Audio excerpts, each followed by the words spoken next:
Hello guys, welcome back to our channel Dion vlog. It's me Don. അപ്പോൾ ഇന്നത്തെ നമ്മൾ പുതിയൊരു വീഡിയോ ആയിട്ട് വന്നേക്കാണ്. പുതിയ വീഡിയോ എന്ന് വെച്ച് കഴിഞ്ഞാൽ നമ്മുടെ റൂമിൽ എന്താ പറയുക, നമുക്ക് ചെറുതായിട്ട് കുറച്ച് ഗപ്പീനെയൊക്കെ നമ്മൾ വളർത്തുന്നുണ്ട്. ഗപ്പി വെച്ച് കഴിഞ്ഞാൽ ഒന്നുമില്ല, ഇങ്ങനത്തെ ഒരു പ്ലാസ്റ്റിക്കിൻ്റെ ഒരു ഡെപ്പിക്കകത്ത്, ഇങ്ങനത്തെ ഒരു ക്യാനിൻ്റെ അകത്ത് നമ്മളെന്താ പറയുക, അതിൻ്റെ അത് കുറച്ച് മീനുകൾ കാര്യങ്ങളൊക്കെ എന്ന് വെച്ചാൽ നമ്മുടെ കൊതുകൊക്കെ കുറഞ്ഞ് കിട്ടും. അപ്പോൾ ഇതിപ്പോൾ ഞാൻ കുറച്ചായിട്ട് ഇതിൻ്റെ വെള്ളമൊന്നും മാറ്റിയിട്ടില്ല, അത്യാവശ്യം നല്ല സീനായിട്ടാണ് കിടക്കുന്നത്. അപ്പോൾ ഇന്ന് നമ്മൾ അതിൻ്റെ വെള്ളമൊക്കെ മാറ്റി ജസ്റ്റ് ക്ലീൻ ആക്കി എടുക്കാൻ പോവാണ്. അപ്പം ആദ്യത്തെ നമ്മുടെ പരിപാടി എന്ന് വെച്ച് കഴിഞ്ഞാൽ നമുക്ക് ഇതിൻ്റെ അകത്ത് ഈ മീനെ മൊത്തം ഒന്ന് എന്താ പറയുക പിടിച്ച് മാറ്റിയെടുക്കണം. അപ്പോൾ നമുക്ക് മീനെ മൊത്തം ആദ്യം ഒന്ന് മാറ്റിയാലോ ഗായ്സ്. അപ്പോൾ നമ്മുടെ പരിപാടി എന്ന് വെച്ച് കഴിഞ്ഞാൽ നമുക്ക് ഈ മീനെയൊക്കെ പിടിച്ച് ഞാൻ ജസ്റ്റ് ഒരു കപ്പിൻ്റെ അകത്തിട്ട് വെള്ളം എടുത്തിട്ടുണ്ട്. അപ്പം ഇതുങ്ങളെ മൊത്തം ഒന്ന് പിടിച്ച് മാറ്റിയെടുക്കണം. അപ്പം സിമ്പിളാണ്, നമുക്ക് ഇങ്ങനെ കോരിയാൽ മതി. ഇതാ ഗൈസ്, നമുക്ക് നല്ല പിടിക്കുന്ന മീനുകൾ.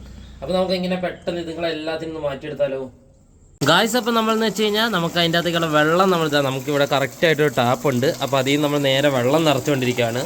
ഇനി ഈ അത്യാവശ്യം ഒരു വെള്ളം ആയിക്കഴിഞ്ഞാൽ നമുക്ക് മീനെ മൊത്തം റിലീസ് ചെയ്യാം ഗായ്സ്. അപ്പോൾ നമ്മുടെ പരിപാടി എല്ലാം കഴിഞ്ഞാൽ നമ്മുടെ മീൻകുട്ടന്മാരൊക്കെ ഇതാ ഇങ്ങനെ ഇരിപ്പുണ്ട്. അവർക്ക് പുതിയ വെള്ളം കിട്ടിയിട്ടുണ്ട്. അപ്പോൾ നമുക്ക് ജസ്റ്റ് ഇങ്ങനെ കൈക്ക് പിടിച്ച് എന്താ പറയുക, നല്ല ഫണ്ണായിട്ട് ഇടാം ഗൈസ്. ഇതൊക്കെ നമുക്ക് ഇങ്ങനെ വല്ല വെള്ളത്തിലോട്ട് ഇറക്കി വിടാം ഗൈസ്. അവർ ഭയങ്കര ഹാപ്പിയാണ് ഗൈസ്. അവർ നരകത്തിൽ നിന്ന് സ്വർഗത്തിലോട്ട് കയറിയ ഒരു ഫീലിങ്സ് ആയിരിക്കും അവർക്കിപ്പോൾ. കാരണം അത് അത്യാവശ്യം കുറച്ചായതാണ് ഞാനത് മാറ്റിയിട്ട്. നമ്മുടെ കയ്യിൽ ഏകദേശം അത്യാവശ്യം നല്ല ക്വാണ്ടിറ്റി ഗപ്പീസ് ഉണ്ട്. അപ്പോൾ ഇത് പിന്നെ വെച്ച് കഴിഞ്ഞാൽ നമ്മൾ ചുമ്മാ ഒരു ഫണ്ണിന്, പിന്നെ ഉള്ള സൗകര്യത്തിൽ വെച്ച് നമ്മളങ്ങ് വളർത്തുന്നതേ ഉള്ളൂ. പിന്നെ ബാക്കിയുള്ളവരെ ഇവരെ നമ്മൾ പിടിച്ചിടാൻ നിൽക്കുന്നില്ല. അങ്ങനെ പിടിച്ചിടാനാണെങ്കിൽ ഇപ്പോൾ ഒന്നും കഴിയില്ല. അപ്പോൾ ഇവരെ മൊത്തം നമുക്കിത് ഇങ്ങനെ അങ്ങ് റിലീസ് ചെയ്ത് കൊടുക്കാം. പിന്നെ ഓൾറെഡി കുറച്ച് പഴയ വെള്ളം മിക്സ് ആയതിന് ഇഷ്യൂ ഒന്നുമില്ല. വേറെ ഫംഗൽസ് ബാധകൾ അങ്ങനെയൊന്നും ഇല്ലയെന്നാണെങ്കിൽ വേറെ ഇഷ്യൂസോ കാര്യങ്ങളൊന്നും ഇല്ല.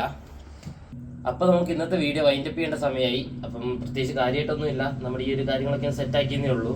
അപ്പോൾ മറ്റൊരു വീഡിയോയിൽ വീണ്ടും കാണാം.